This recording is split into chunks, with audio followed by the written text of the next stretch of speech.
නාම රූප අන්ත දෙකෙන්ම මිදෙනවා. ඒක අනිච්චම්බන්තේ කියන්නේ. මානිනේ එහෙනම් ඒ දුකද සැපද? දුක්ඛම්බන්තේ. ඒ කියන්නේ පොතක් කියලා දෙයක් නැතිකමයි. දෙයක් නැතිකමයි දුක කියන්නේ. ස්කන්ධ දුක්ඛ. පොත කියලා දෙයක් හම්බෙන්නේ නැහැ. අරමුණේ මිදෙන තැනයි දුක. ඒක ස්කන්ධ දුක්ඛ කියන්නේ. ඒ දුකේ දුකක් නැහැ. ස්කන්ධ දුක්ඛ කියන තැන දෙයක් නැහැ. දෙයක් නැති තැන දුකක් නැහැ. ඒක ටිකක් සියුම්. එතකොට බුදුන් වහන්සේ අහනවා මහණෙනි අහනවා චක්කු නිච්ඡං අනිච්ඡං අනිච්ඡං බන්තේ මහණෙනි දුක දුක්ඛයි ස්වාමීනි. එහෙනම් ඒ ආත්ම වශයෙන් ගත හැකිද? මොන ඕකයි බුදුන් වහන්සේ කියන්නේ. නොහේතම් බන්තේ යන සංඥා පිළිතුරු දෙනවා. ආත්මයක් නැහැ කියලා.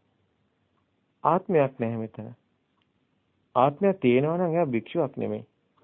ආත්ම සංඥාව තුළ ඉන්නවා නම් ඉද බික්කු එබික්කු මේ ශාසනයේ භික්ෂුවක් වෙන්නේ නැහැ. ඒක අපි නුවණින් දකින්න ඕනේ තැන.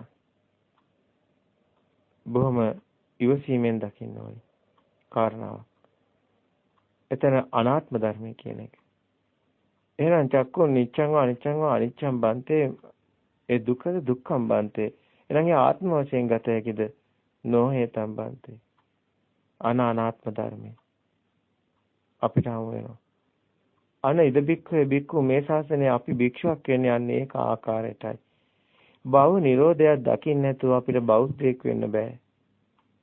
අපි සැබෑ බෞද්ධයෙක් වෙන්න ඕනේ. එහෙනම් අපි දැන් සුදුසුයි භාවනා කරන්න. දැන් විදර්ශනා භාවනාවට සුදුසුයි. අපි සමතේ වැඩුවා. අපි සමතේ වඩින ආකාරය ගැන කතා කරා. දැන් අපි දන්නවා විදර්ශනා වඩන්න. අපි අරමුණේ සත්‍ය දකින්න දැන් දන්නවා. අපි මේ ගැන තව ටිකක් කතා කරමු. ඇත්තටම මේ සක්මන එහෙම අපේ ශරීරේ වාඩි පරයන්කේම හිටියොත් අපිට හිර වෙන නිසා සක්මන ගොඩාක් කරගන්න. ඉතින් අපි සක්මන් කරනකොට කකුල තියෙනකොට මෙතන දෙයක් නැති බව පොළව කියන්නේ විඥානෙමයි. කකුල කියන්නේ විඥානෙමයි. ඒතර විඥානයේ අත්දැකීම් බාහිර අපිට ලබන්න බෑ කියන එක. එහෙනම් අපිට මිදෙනවා. පොළව කියලා දෙයක් නැහැ, කකුල කියලා දෙයක් නැහැ. ඒතර මේ සිත විඥානෙමයි මේ කියන්නේ. එහෙනම් මේ මිදීම අන්න බාහිර අන්තයෙන් මිදිලා. සිතෙත් එහෙම දෙයක් නැහැ, සිතුනුත් මිදිලා. දැන් කෙනෙක් පුජ්‍යලයක් ඇවිදිනවා නෙමෙයි, ක්‍රියාවලිය දකිනවා. ආත්මයක් නැහැ. සත්‍ය පුජ්‍යලයක් නැහැ. අන්න එතරයි භාවනාව තියෙන්නේ.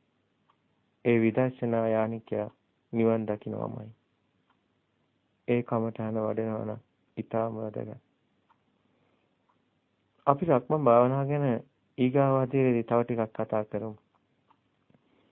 අපි නිතරම කතා කරන්න ඕනි මේ විදර්ශනා ප්‍රශ්න තියෙනවා නම් මේ දේශනා මාලාවේ ඉදිරියේදී ඒවත් අපි කතා කරමු. මූලික સિદ્ધාන්ත විදිහට තමයි මේ පැහැදිලි කිරීම කරන්නේ.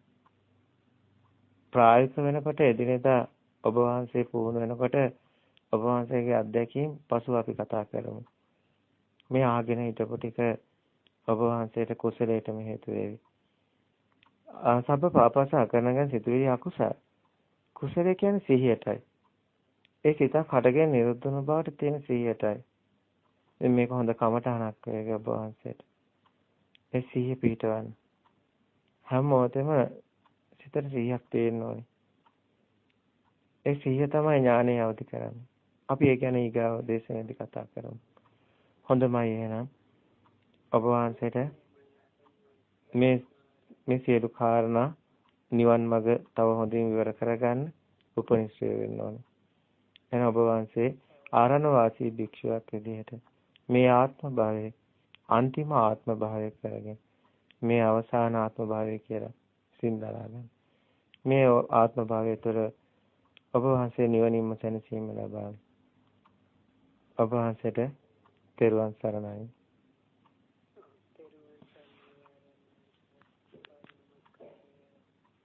තෙරුවන් සරණයි.